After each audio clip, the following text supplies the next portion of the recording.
ബഹുമാനപ്പെട്ട അധ്യക്ഷൻ, പുസ്തകം പ്രകാശനം ചെയ്യുന്ന ബഹുമാനപ്പെട്ട നമ്മുടെ മന്ത്രി അനിൽകുമാർ, വേദിയിലുള്ള മാന്യ വ്യക്തികളെ സുഹൃത്തുക്കൾ, 5 മിനിറ്റ് കൊണ്ട് ഈ പുസ്തകം പരിചയപ്പെടുത്തും. ഈ പുസ്തകം പരിചയപ്പെടുത്തേണ്ടത് സത്യത്തിൽ ഞാനല്ല. എനിക്ക് ഈ പുസ്തകത്തെ പറ്റി വേണമെങ്കിൽ പറയാം എന്നല്ലാതെ ഈ പുസ്തകത്തിലെ ജീവിതം ഈ സ്കൂളിൻ്റെ കോമ്പൗണ്ടും ഇതിൻ്റെ ചുറ്റുവട്ടവുമാണെന്നുള്ളതുകൊണ്ട് എന്നെക്കാൾ കൂടുതൽ ഈ കാര്യങ്ങൾ നേരിട്ട് അറിയുന്നത് ഇവിടെ ഇരിക്കുന്ന ഓരോരുത്തരുമാണ്, പ്രത്യേകിച്ച് കുട്ടികളാണ്. അതുകൊണ്ട് തന്നെ ഇന്നിവിടെ പ്രകാശനം ചെയ്ത് കഴിഞ്ഞാൽ ഈ പുസ്തകം എല്ലാവരും, ഈ സ്കൂളിലെ വിദ്യാർത്ഥികൾ എല്ലാവരും വായിച്ചതിന് ശേഷം എത്രത്തോളം ഈ സ്കൂളിൻ്റെ കഥയാണ് അല്ലെങ്കിൽ നാടിൻ്റെ കഥയാണ് എന്നുള്ളതിനെ സംബന്ധിച്ച് ഇവിടെ തന്നെ ഈ മുറ്റത്ത് തന്നെ ഇരുന്ന് നമുക്ക് വിശദമായ ഒരു പരിചയപ്പെടുത്തലും ചർച്ചയും രാജൻ മാഷ്, നിങ്ങൾ രാജേന്ദ്രൻ മാഷ് എന്ന് വിളിച്ചപ്പോഴാണ് അദ്ദേഹത്തിൻ്റെ പേര് രാജേന്ദ്രനാണെന്നറിയണം, ഞങ്ങൾക്ക് രാജൻ മാഷുടെ സാന്നിധ്യത്തിൽ ഇവിടെ ഉണ്ടാകണം. അതുകൊണ്ട് ആ പരിചയപ്പെടുത്തൽ അപ്പോഴത്തേക്കാണ്.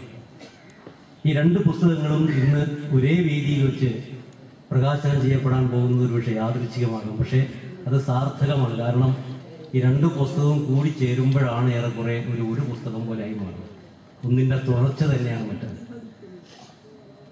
ഇവിടെ ഒരുപാട് കാര്യങ്ങൾ ഇതിനെ സംബന്ധിച്ച് പറയാനുണ്ടെങ്കിലും ഞാൻ പറഞ്ഞു പോകുന്നില്ല. മാഷ് ഉണ്ണി എന്ന ആദ്യത്തെ പുസ്തകത്തിൽ അത് നമ്മൾ വളരെ ശ്രദ്ധിച്ച്, പ്രത്യേകിച്ച് ഒരു 4ാം ക്ലാസ് 5ാം ക്ലാസ്സിൽ പഠിക്കുന്ന കുട്ടികൾ ഈ പുസ്തകം ഇന്നത്തെ കാലഘട്ടത്തിൽ ഈ പുസ്തകം വായിക്കേണ്ടതാണ്.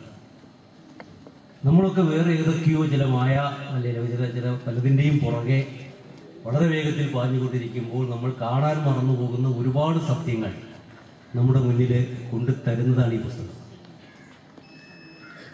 ഇന്ന് നമ്മൾ കരുവാരക്കുണ്ട് പോലെയുള്ള പ്രദേശങ്ങൾ പോലും ഇന്ന് നഗരങ്ങളായി മാറിക്കൊണ്ടിരിക്കുമ്പോൾ ജീവിതം നമ്മുടെ കയ്യിൽ നിന്ന് ഇങ്ങനെ കൊഴിഞ്ഞു പോയിക്കൊണ്ടിരിക്കുക. അതിൻ്റെ ശരിയായ ചിത്രങ്ങൾ ഇതൊക്കെ നമ്മൾ തന്നെയാണ്. നമുക്കൊരു സാധാരണ ഇപ്പം അങ്ങാടി പോയാലേ, കരുവാരക്കുണ്ട് അങ്ങാടി പോയാൽ പോലും ഒരു സാധാരണ പീടിയെ കയറി സാധനം വാങ്ങാൻ നമുക്ക് സാധിക്കില്ല. നമ്മൾ വലിയ പരസ്യമുള്ള അത്തരം പീടികളിൽ ചെല്ലുള്ളൂ. അവിടെ ഒന്നും ചെന്നാൽ സാധനം വാങ്ങാൻ പറ്റാത്ത സാധാരണക്കാരും ഈ നാട്ടിലുണ്ട് എന്ന് നമ്മൾ ഒക്കെ മറക്കുകയാണ്. അങ്ങനെ അച്ഛന് ഒരു കുട്ടിയും കൊണ്ട് ചെല്ലുമ്പോൾ മാഷ് കഥാപാത്രത്തെ കൊണ്ട് പറയിക്കുന്നത്, എന്നാ കേട്ടോ, എല്ലാ സ്ഥലത്തും എല്ലാവർക്കും പോകാൻ പറ്റില്ല, വിഷമിക്കേണ്ട കേട്ടോ, ദൈവം ഒരു വഴി കാണിച്ചു തരും, കർമ്മം ചെയ്യുക, ഫലം കാണാതിരിക്കൽ. ഇതിലേറെ കഷ്ടപ്പെടുന്ന, അതാണ് എൻ്റെ പ്രധാനം, ഇതിലേറെ കഷ്ടപ്പെടുന്ന എത്രയെങ്ങാനും ആളുകളുണ്ട് ലോകത്തിൽ. അങ്ങനെ ചിന്തിക്കുക, നമ്മളതല്ല ചിന്തിക്കുക.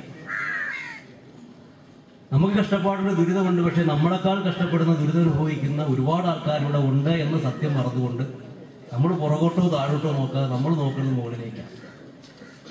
വഴിവിട്ട ജീവിതത്തിലൂടെ കാശ് സമ്പാദിച്ച് സമ്പത്ത് സമ്പാദിച്ചിട്ട് ജീവിതത്തിൽ വൈകൃതങ്ങൾ ഉണ്ടാക്കി സംസ്കാരങ്ങൾ ഉണ്ടാക്കി അങ്ങനെ ഈ ജീവിതത്തെ മാറ്റിമറിക്കുന്ന ആൾക്കാരുടെ പിന്നിലേക്ക് അവരുടെ പാത പിന്തുടരാൻ വേണ്ടിയിട്ട് ഈ രാജ്യത്തെ ചെറുപ്പക്കാർ പോകുന്നതിൻ്റെ ചിത്രം നമ്മളൊന്ന് ഓരോ പേപ്പറും അല്ലെങ്കിൽ നമ്മൾ ദൃശ്യമാധ്യമങ്ങൾ നോക്കിയാൽ കാണാം. അയൽവക്കക്കാരനെ കൊന്നിട്ടാണെങ്കിലും അയൽവക്കക്കാരൻ്റെ കാരിയുടെ കഴുത്തിൽ കിടക്കുന്ന സ്വർണം പിടിച്ചു പറിച്ചിട്ടാണെങ്കിലും ജീവിതത്തിൻ്റെ സുഖസൗകര്യങ്ങളുടെ മായാവലയത്തിലേക്ക് കടന്നുപോയിക്കൊണ്ടിരിക്കുന്ന ചെറുപ്പക്കാരെ വഴിതെറ്റിച്ചു പോകുന്ന സംസ്കാരത്തിന് ഇതേപോലുള്ള സത്യങ്ങൾ കാണാൻ ഇത്തരം പുസ്തകങ്ങൾ ചെറിയ ചെറിയ മുഹൂർത്തങ്ങൾ നമുക്ക് ഒരുക്കി തരുന്നു.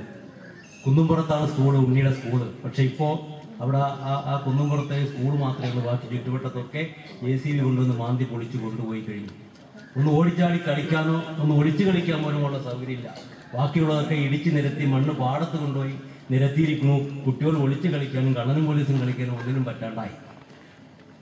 ബാലശങ്കരൻ മാഷിന്റെ കഥയാണ് മറ്റൊന്ന്. നിങ്ങളുടെ സ്കൂളിലെ ഏതോ മാഷ് തന്നെയാണ്, യാതൊരു സംശയമില്ല. ഇതിൽ എത്രത്തോളം രാജൻ മാഷുണ്ടെന്നുള്ള കാര്യത്തിൽ എനിക്കൊരു സംശയമുണ്ട്. അവിടെയും ഞാനീ പറയുന്നത്, ഇന്ന് നമ്മളൊക്കെ സംസാരിക്കുമ്പോൾ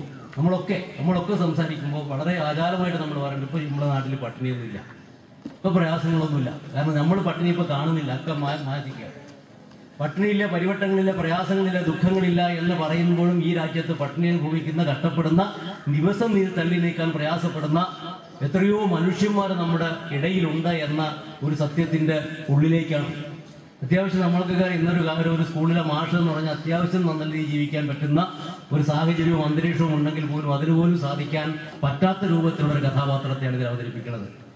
പക്ഷെ രാജൻ മാഷുടെ പരിചയം വെച്ചുകൊണ്ട് രാജൻ മാഷുടെ സംസ്കാരത്തിന്റെ ഭാഗമായിട്ട് ഈ രണ്ട് കഥയെയും ഏതെങ്കിലും ഒരു പ്രതിസന്ധിയിൽ കൊണ്ടുപോയി അവസാനിപ്പിക്കാമായിരുന്നു. രാജൻ മാഷുടെ ഏത് പുസ്തകവും നമുക്ക് ധൈര്യപൂർവ്വം കയ്യിലെടുത്ത് വായിക്കാം. കാരണം എന്തൊക്കെ തന്നെ പ്രശ്നങ്ങളും പ്രയാസമുണ്ടെങ്കിലും അത് അവസാനിപ്പിക്കുമ്പോൾ ഒരു സുഖകരമായ അന്തരീക്ഷത്തിൽ, സ്വസ്ഥമായ അന്തരീക്ഷത്തിൽ, ഒരു പ്രതീക്ഷയുടെ പക്കത്ത് കൊണ്ടുവച്ചിട്ടാണ് എല്ലാ പുസ്തകങ്ങളും അതിനെ അവസാനിപ്പിക്കുക. ഈ രണ്ട് പുസ്തകവും അങ്ങനെ തന്നെയാണ് അവസാനിപ്പിച്ചിരിക്കുന്നത്.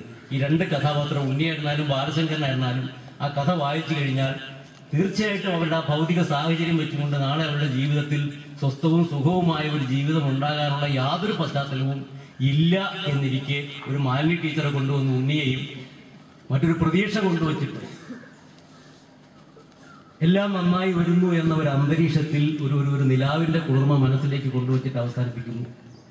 ചുരുക്കി പറഞ്ഞ അവൾ എല്ലാം പറഞ്ഞു കഴിഞ്ഞിട്ട് വരുമ്പോഴത്തേക്ക് ശരിക്ക് പരസ്പരമുള്ള സ്നേഹത്തിന്റെ തിരിച്ചറിവിന്റെ രീതിയിൽ ഇന്നും നഷ്ടപ്പെട്ടു പോകാത്ത ഗ്രാമ ഭംഗിയുടെ അല്ലെങ്കിൽ സൗന്ദര്യത്തിന്റെ നന്മയുടെയൊക്കെ വശങ്ങൾ കൂട്ടിച്ചേർത്ത് പിടിച്ചുകൊണ്ടുള്ള ഒരു ജീവിതത്തിലൂടെ മാത്രമേ നമുക്ക് ഇന്നത്തെ പ്രതിസന്ധികളെ മറികടക്കാൻ സാധിക്കുന്നു എന്നുള്ള ഒരു സ്നേഹത്തിന്റെ സന്ദേശമാണ് ഈ രണ്ട് പുസ്തകങ്ങളും നമുക്ക് തരുന്നത്.